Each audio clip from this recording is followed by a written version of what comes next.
Guardiamo insieme tutte le novità per le meccaniche di Tyrion e Teclis, lord leggendari degli Alti Elfi su Total War Warhammer 3. Cambierà completamente il loro gameplay con queste nuove aggiunte dopo tanti anni? Scopriamolo insieme, però per rispetto del vostro tempo vi presento un troppo lungo, non guardo. Lo scopo è quello di riassumervi tutte le informazioni nel mio classico stile dritto al sodo. Tutte le fazioni di Alti Elfi hanno accesso ora alla meccanica dei patroni dell'Ultuan, che va a rappresentare la corte del re Fenice. In questo nuovo sistema potremo eleggere uno dei nostri lord come signore di una corte elfica. Ognuna ha dei bonus inerenti che possiamo massimizzare fino a 3 volte. La risorsa spendibile per scatenare questi intrighi politici è l'influenza. Risorsa sempre presente per la fazione degli Alti Elfi che ora acquisisce una nuova dimensione. Attraverso questa meccanica potremo anche confederare tutte le fazioni leggendarie della nostra razza. Ovviamente soltanto dopo aver rispettato tutti i prerequisiti. È stato anche rivisitato completamente l'albero delle tecnologie, ci sono nuovi capisaldi e sono stati risistemati alcuni di quelli già presenti. Tyrion ha guadagnato una meccanica simile a quella di Karl Franz, che si chiama però Campione dell'Ultuan, che gli permette di scatenare a costo di influenza tantissime azioni molto potenti in mappa, mentre suo fratello Teclis, Custode del Sapere, ottiene le Pergamene della Conoscenza, una nuova risorsa ottenibile in battaglia, la quale può essere spesa all'interno della Torre Bianca di Oeth, divisa in 5 camere, a seconda dei saperi della magia. Qui abbiamo la possibilità di sbloccare un insieme di magie e potenziamenti per tutta la fazione. Spero di aver rispettato il vostro tempo con questo troppo lungo non guardo. Ricordatevi prima di andare via un like e un commento con le vostre opinioni. Rimanete invece connessi ancora con me in questo nuovo episodio della rubrica Sguardo Matto per maggiori dettagli sull'aggiornamento gratuito degli Alti Elfi. Il più importante degli aggiornamenti gratuiti disponibili per tutti è quello dei patroni dell'Ultuan, una meccanica che si sblocca tra il quarto e il quinto turno perché ci serve l'influenza base per poter assumere il controllo di un seggio. Il numero di seggi occupabili è determinato dalla risorsa a favore del re Fenice, che aumenta vincendo battaglie e siglando patti, eventi positivi, oppure diminuisce se picchiamo altri elfi, saccheggiamo o razziamo Ultuan o facciamo dei patti con fazioni malvagie e caotiche. Ogni seggio ha 3 livelli specifici che aumentano i buff relativi al lord selezionato, quindi contrariamente all'impero non si tratta di una posizione che possiamo ottenere soltanto nel momento in cui occupiamo l'insediamento principale di una regione e non ci va a garantire nessun oggetto unico, bensì una serie di effetti per l'esercito del lord.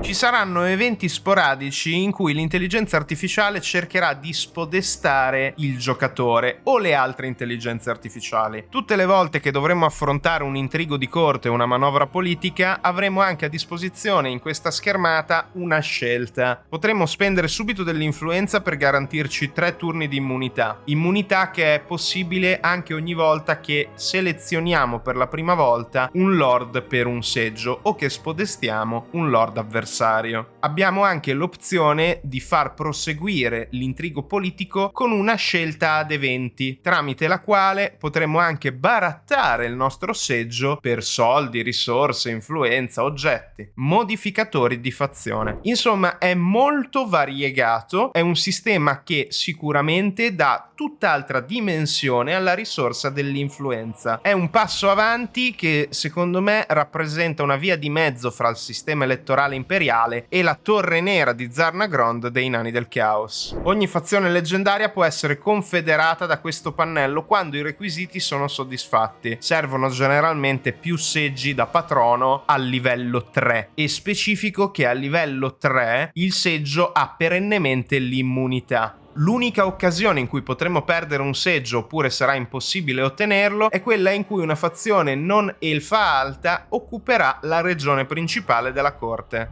Passiamo ora ai dettagli della nuova meccanica di Tyrion, il campione dell'Ultuan. Diamo un rapido sguardo alle azioni della categoria erede. Da armare di rifornimenti i nostri eserciti, aumentando il movimento e consentendo il reintegro in territorio nemico, fino al potenziamento totale di guarnigioni, anche semidistrutte, Oppure possiamo completamente annullare le penalità da sconfinamento. Possiamo evocare degli eserciti di milizie in una regione degli Alti Elfi, il che potrebbe essere abbastanza forte, soprattutto in early game. Possiamo concedere a tutti i personaggi all'interno di un esercito un boost di 2500 punti esperienza. Oppure, come mostrato anche prima, possiamo infliggere il 50% della vita totale di almeno 10 unità nel nostro esercito per completare istantaneamente qualsiasi costruzione nella regione in cui è l'esercito. Possiamo potenziare il nostro reclutamento conferendo esperienza anche a tutte le nostre unità all'interno di un esercito. Dopo aver ricercato la relativa tecnologia, possiamo chiedere in prestito un esercito a un altro alto elfo con il quale non siamo in guerra, attenzione, basta che non sia un esercito guidato da un lord leggendario o da un capo fazione. Si teletrasporterà direttamente di fianco a Tyrion. Sembra abbastanza utile come meccanica. E poi, sempre bloccato da una ricerca tecnologica, abbiamo la capacità di movimento completamente ripristinata con un click. Passiamo poi alle alleanze. Per quanto concerne queste scelte, bisogna essere alleati o già confederati con una delle fazioni da Lord leggendario degli Alti Elfi.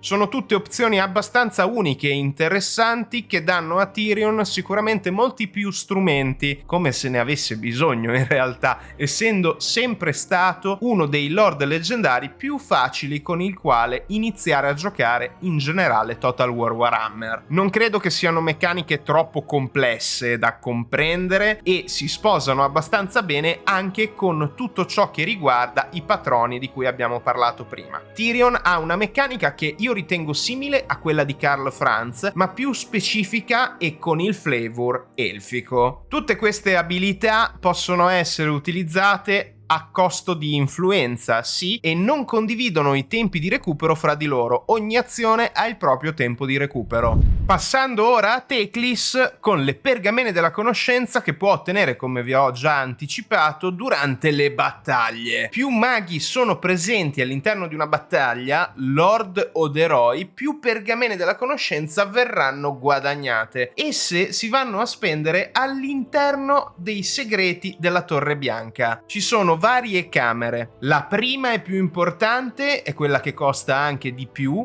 in termini di pergamene spese, è quella del sommo sapere della magia elfica, che va a racchiudere un insieme di azioni riguardanti anche tutte le altre camere. Le altre camere sono divise per 2 eventi della magia alla volta, quindi sono 4 camere per un totale di 8 eventi. Ogni singola camera ci permette di scegliere fra azioni ripetibili che garantiscono un insieme di abilità d'esercito riguardanti gli incantesimi cataclisma, sia azioni a uso singolo che possono permetterci di reclutare un mago specializzato con dei tratti unici, oppure garantendoci degli effetti di fazione per aumentare il grado di reclutamento di arcimaghi e maghi a seconda del sapere della magia, o che ci permettono di beneficiare di tantissimi bonus relativi sempre alla ricarica incantesimi, all'accumulo di riserve di magia e via dicendo. Ogni singolo sapere ha poi un'azione specifica che va a rendere questo sistema veramente super flessibile. Potrei perdere veramente tantissimo tempo nel farvi vedere ogni singola scelta e per tale ragione ho preferito cercare di condensarvi il più possibile, pur facendovi vedere un pochino tutto quanto, ma approfondiremo meglio in una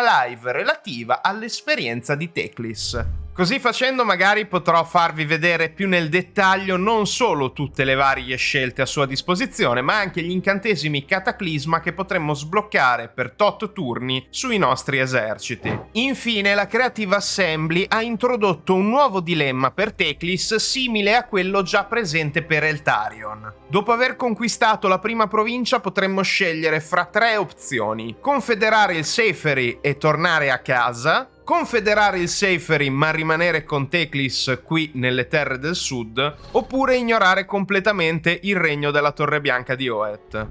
È il momento di passare a tutti i cambiamenti minori riguardanti gli Alti Elfi. Direi di incominciare dalle tecnologie, che hanno ricevuto diversi cambiamenti importanti. Quello principale è la suddivisione in categorie. Abbiamo già visto questo accadere con altre razze in precedenza. Non sono cambiati completamente gli scopi delle tecnologie, sono stati ampliati. Abbiamo ora le schiere che riguardano principalmente tutto ciò che è militare, statistiche, effetti anche ampliati e rivisitati, così da portare in linea le unità degli Alti Elfi con la maggior parte delle razze che sono state reworkate in questi anni. La categoria dei regni è quella che racchiude tutte le tecnologie infrastrutturali, conservando anche le tecnologie dipendenti dagli edifici di risorse commerciabili. Ritengo che le tecnologie comprabili con denaro siano molto più rapide ed efficienti da ottenere, garantendo un boost non da poco in tantissime fasi iniziali della campagna, quando magari siamo riusciti già a mettere da parte i soldi necessari per sbloccarle in un turno. Sono stati aggiunti nuovi capisaldi legati alle colonie che vanno più che altro a interfacciarsi con la fazione di cui non vi posso parlare oggi, quella di Aisling, ma che sono disponibili comunque anche per tutti gli altri lord degli Alti Elfi. In più c'è qualche cambiamento qua e là, come per esempio il palazzo del re Fenice a Lothern. Esso infatti ha nuove caratteristiche legate al nuovo sistema del patronaggio. Molti di voi magari si aspettano dei grandi cambiamenti anche ad Alariella, Litanar, Eltarion e Imric. Purtroppo non è questo il caso. Gli altri lord leggendari degli Alti Elfi hanno ricevuto qua e là un paio di accorgimenti all'albero delle abilità riguardanti le nuove unità, oltre che l'integrazione nel sistema dei patroni dell'Ultuan. Maggiori dettagli probabilmente arriveranno con futuri blog post. Io ho continuato a fare ricerche con la build in fase di sviluppo, però non sono capace di fornirvi delle informazioni più dettagliate in merito. Spero di poter rimediare nelle prossime settimane. Le novità non finiscono qui però. Altri contenuti aggiuntivi gratuiti sono in arrivo per il 4 dicembre 2025. Se siete interessati vi rimando a questo altro mio video premiere sulla fazione demoniaca di Slaanesh, il nuovo lord leggendario gratuito La Maschera e tantissime altre piccole chicche per fazioni anche inaspettate. E se volete supportare il mio lavoro dopo aver cliccato sul teschio del tiranno non vi resta altro che condividere con i vostri amici i miei contenuti. Tiranno matto out perché anche oggi avventurieri ed avventuriere questo è quanto.